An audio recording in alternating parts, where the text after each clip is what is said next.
आपल्याला कंटाळा आलेला असतो आणि कधी-कधी साबुदाणा भिजवायचाही आपल्या लक्षात राहत नाही. सो अशा वेळी कच्च्या साबुदाण्याची चविष्ट आणि झटपट होणारी रेसिपी आज आपण बघणार आहोत. साहित्य कमी लागतं, घरच्या साहित्यात होणारी ही रेसिपी आहे. चला तर मग आजच्या रेसिपीला सुरुवात करूया.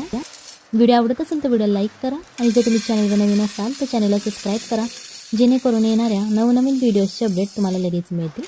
आता ही रेसिपी बनवण्यासाठी आपल्याला सगळ्यात पहिल्यांदा 1 कप कच्चा साबुदाणा घ्यायचा आहे. इथे कोणताही आपण भिजवलेला साबुदाणा वापरणार नाही. त्याच्यानंतर आपल्याला 3 हिरव्या मिरच्या घ्यायच्या आहेत. जर तुम्हाला जास्त तिखट आवडत असेल तर तुम्ही मिरचीचं प्रमाण वाढवलं तरीही चालेल. त्याच्यानंतर 1 छोटा कप आपल्याला शेंगदाणे घ्यायचे आहेत. हे मी कच्चे शेंगदाणे वापरलेले आहेत, भाजलेले शेंगदाणे नाहीत घेतले. तर अशा प्रकारे या सगळ्या कच्च्या वस्तू आपल्याला भाजून घ्यायच्या आहेत. जास्त वेळ लागत नाही भाजण्यासाठी, 3 ते 4 मिनिटे पुरेसे होतात हे भाजण्यासाठी. आपल्याला हे मीडियम आचेवरती भाजून घ्यायचं आहे. तुम्हाला दिसत असेल बघा, मिरचीसुद्धा छान अशी आपली भाजलेली आहे. जेव्हा या मिरचीला असे डाग पडतात तेव्हा समजून जायचं की मिरची आपली भाजलेली आहे. सो हे आपण 3 ते 4 मिनिटासाठी मीडियम ते हाय फ्लेमवर तुम्ही भाजू शकता. फक्त जास्त करपून देऊ नका. जेव्हा आपले शेंगदाणे थोडेसे ब्राऊन होतील तेव्हा आपल्याला गॅस बंद करायचा आहे. आता अशा प्रकारे मिरच्यांना डागसुद्धा पडलेले आहेत आणि शेंगदाणेसुद्धा भाजलेले आहेत. त्याच्यानंतर हे थोडंसं थंड करून घ्यायचं आहे. रूम टेम्परेचरला आपल्याला थंड करायचं आहे. त्याच्यानंतर यामधल्या आपण ज्या मिरच्या भाजून घेतलेल्या आहेत त्या आपल्याला एका बाउलमध्ये काढून घ्यायच्या आहेत. इथे जर तुम्ही लहान मुलांसाठी बनवत असाल तर मिरचीचं प्रमाण कमी ठेवा, जेणेकरून हे आवडीने खातील आणि त्यांना तिखटही लागणार नाही. इथे आपल्याला एक मिक्सरचं भांडं घ्यायचं आहे आणि जे आपण शेंगदाणे आणि साबुदाणा भाजून घेतला होता, थंड करून घेतला, त्याच्यानंतर आता हे आपल्याला मिक्सरच्या भांड्यामध्ये घालायचं आहे. जर तुमच्याकडे मिक्सरचं मोठं भांडं असेल तर तुम्ही सगळं एकदम बारीक करू शकता आणि जर छोटं भांडं असेल तर तुम्हाला थोडं थोडं करून ते बारीक करावं लागेल. अशा प्रकारे आता ही मी पावडर याची बनवून घेतलेली आहे. जर तुम्ही थोडंसं जाडसर बनवलं तरीही चालेल, काहीच प्रॉब्लेम नाही.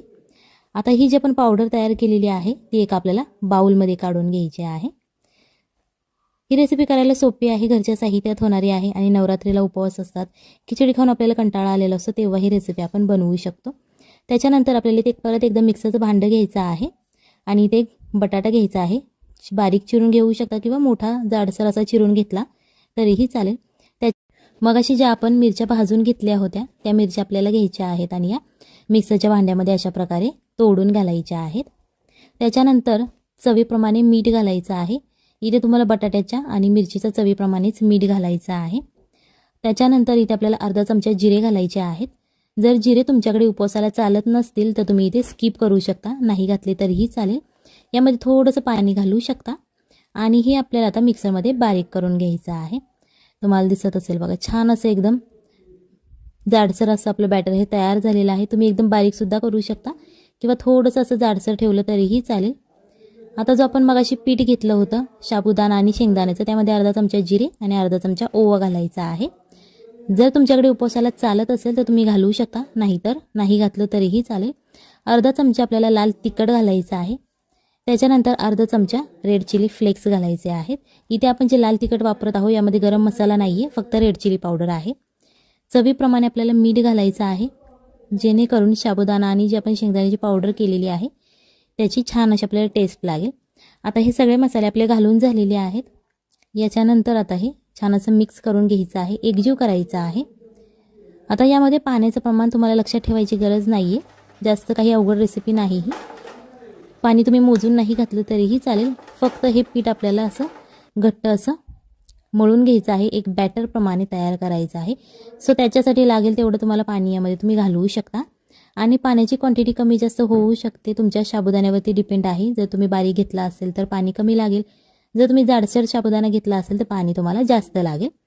सो इथे पाण्याची क्वांटिटी लक्षात ठेवण्याची गरज नाही, फक्त अशा प्रकारे बॅटर तुम्हाला तयार करून घ्यायचं आहे. तुम्हाला दिसत असेल बघा, अशा प्रकारे मी थोडंसं घट्टसरच असं हे तयार करून घेतलेलं आहे. त्याच्यानंतर इथे आपल्याला थोडीशी कोथिंबीर घालायची आहे, बारीक चिरलेली. जर तुम्ही उपवासाला बनवत असाल आणि कोथिंबीर नसेल चालत तर तुम्ही ही सुद्धा स्किप करू शकता. आणि जर तुम्ही ही रेसिपी उपवासाला नसेल बनवत, असाच नाश्ता करण्यासाठी बनवत असाल तर तुम्ही यामध्ये कोथिंबीर घालू शकता, कारण कोथिंबीरची चव खूप छान लागते. आता ही कोथिंबीर घालून झाल्यानंतर थोडंसं मिक्स करायचं आहे आणि याच्यानंतर याच्यावरती झाकण ठेवायचं आहे. 5 ते 10 मिनिटासाठी तुम्ही ठेवू शकता आणि जर तुम्ही खूप घाईत असाल तर 5 मिनिटे ठेवलं तरीही चालेल. अशा प्रकारे आता जे आपण पाणी घातलेलं होतं हे या सगळ्या साबुदाण्याने शोषून घेतलेलं आहे. सो बॅटर हे एकदम कोरडं असं तयार झालेलं आहे. त्याच्यानंतर आपण जी मगाची पेस्ट तयार करून घेतली होती बटाटा आणि मिरचीची, ती पेस्ट आपल्याला याच्यामध्ये घालून घ्यायची आहे. यामध्ये कधी तुमचा बटाटा जाडसर एकदम राहू शकतो किंवा बारीकसुद्धा होऊ शकतो, ते तुम्ही तुमच्या मिक्सरवरती डिपेंड आहे. सो तुम्ही जाडसरसुद्धा घेऊ शकता आणि एकदम बारीक अशी पेस्ट केली त्याची तरीही चालेल. सो अशा प्रकारे आता हे मिक्स करून झालेलं आहे. याच्यानंतर आपल्याला 1 वाटी दही घ्यायचं आहे. तुमच्या घरात जे अवेलेबल आहे दही तुम्ही ते घेऊ शकता किंवा बाजारातून विकत आणलं तरीही चालेल. त्याच्यानंतर चवीप्रमाणे मीठ घालायचं आणि हे दही थोडंसं आपल्याला फोडून घ्यायचं आहे, जेणेकरून यामध्ये गाठी राहणार नाहीत. अशा प्रकारे आपल्याला हे दही करून घ्यायचं आहे. जर तुमच्याकडे बीटर असेल तुम्ही त्या बीटरने सुद्धा हे बीट केलं, फेटलं थोडंसं तरीही चालेल किंवा असं चमच्याच्या मदतीने फेटलं तरीही चालेल. त्याच्यानंतर आता इथे आपल्याला 1 चमचा तेल घ्यायचं आहे. अर्धा चमचा जिरे घालायचे आहेत फोडणीसाठी आपल्याला. आता हे आपले जिरे घालून झालेले आहे, थोडेसे तडतडून द्यायचे. त्याच्यानंतर कढीपत्ता घालायचा आहे. इथे तुम्ही वाळका कढीपत्तासुद्धा वापरू शकता. जर तुमच्याकडे अवेलेबल नसेल ताजा कढीपत्ता तर तुम्ही वाळका कढीपत्तासुद्धा घेऊ शकता. अर्धा चमचा लाल तिखट घालायचं आहे आणि आता हे थोडंसं तेलामध्ये फ्राय होऊन द्यायचं आहे, जेणेकरून ते आपण जे मसाले घातलेले आहे ते छान असे तेलामध्ये फ्राय होतील.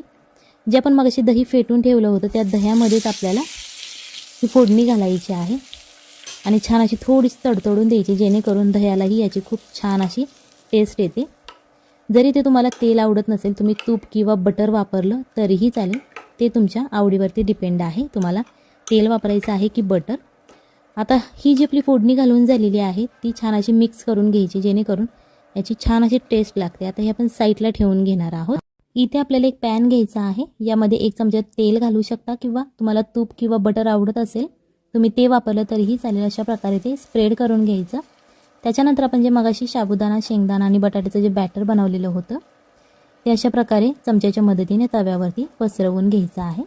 हे तुम्ही तुमच्या इच्छेनुसार आवडीनुसार पसरवू शकता. जर तुम्हाला जाडसर आवडत असेल तर तुम्ही असं जाडसर पसरू शकता किंवा जर तुम्हाला एकदम पातळ असं हवं असेल तर तुम्ही ते चमच्याच्या मदतीने दाबून असं स्प्रेड करू शकता. थोडीशी कोथिंबीर घालायची थोडीशी गार्निशिंगसाठी. त्याच्यानंतर अर्धा चमचा तेल घालायचं. हे तुम्ही झाकून ठेवून सुद्धा शिजवू शकता. जर तुमच्याकडे वेळ खूप कमी असेल तर तुम्ही हे झाकण याच्यावरती ठेवून ते शिजवू शकता. आता हे एका बाजूने क्रिस्पी असं फ्राय झालेलं आहे. सो अशा प्रकारे तुम्ही उलटण्याच्या मदतीने ते दाबून सुद्धा भाजू शकता, जेणेकरून खालची जी त्याची बाजू आहे ती छान अशी क्रिस्पी होईल. अशा प्रकारे हे भाजून घ्यायचं आहे. आता आपण हे पलटी केलेलं आहे आणि हे दुसऱ्या बाजूनेही आपल्याला थोडंसं तेल घालून क्रिस्पी असं फ्राय करून घ्यायचं आहे. जर तुम्हाला तेल आवडत नसेल तर तुम्ही लेस ऑइलसुद्धा बनवू शकता. नॉनस्टिकच्या पॅनवरती तुम्ही थोडंसं तेल टाकून ते बनवू शकता. फक्त थोडंसं मिडियम आचेवरती ते भाजा, जेणेकरून क्रिस्पी होईल. एकदम हाय फ्लेमवरती भाजू नका, नाही तर ते भाजलं जाणार नाही आणि क्रिस्पीसुद्धा होणार नाही, करपलं जाईल ते लगेच. सो अशा प्रकारे हे आपलं तुम्हाला दिसत असेल बघा, दोन्ही बाजूने छान असं क्रिस्पी झालेलं आहे.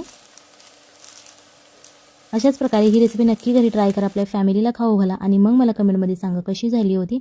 आता जे आपण मगाशी फोडणीचं दही तयार केलं होतं या दह्याबरोबर आज आपण हे साबुदाण्याचा पराठा खाणार आहोत. जर तुम्हाला दुसरा कोणता सॉस किंवा टोमॅटो सॉस चटणीबरोबर खायचं असेल तुम्ही त्याच्याबरोबर सुद्धा खाऊ शकता. फक्त हे दही एकदा नक्की घरी ट्राय करा, आपल्या फॅमिलीला खाऊ घाला आणि मग मला कमेंटमध्ये सांगा कशी झाली होती. ही तुम्ही रेसिपी उपवासाला बनवू शकता किंवा अशीच नाश्त्यासाठी बनवली तरीही चालेल. आता ही आज आपण दह्यात बुडवून खाणार आहोत. चॅनलवर नवीन असाल तर चॅनलला सबस्क्राईब करा, जेणेकरून येणाऱ्या नवनवीन व्हिडिओजचे अपडेट तुम्हाला लगेच मिळतील. चला तर मग भेटूयात पुढच्या रेसिपीमध्ये. तोपर्यंत बाय बाय, टाटा.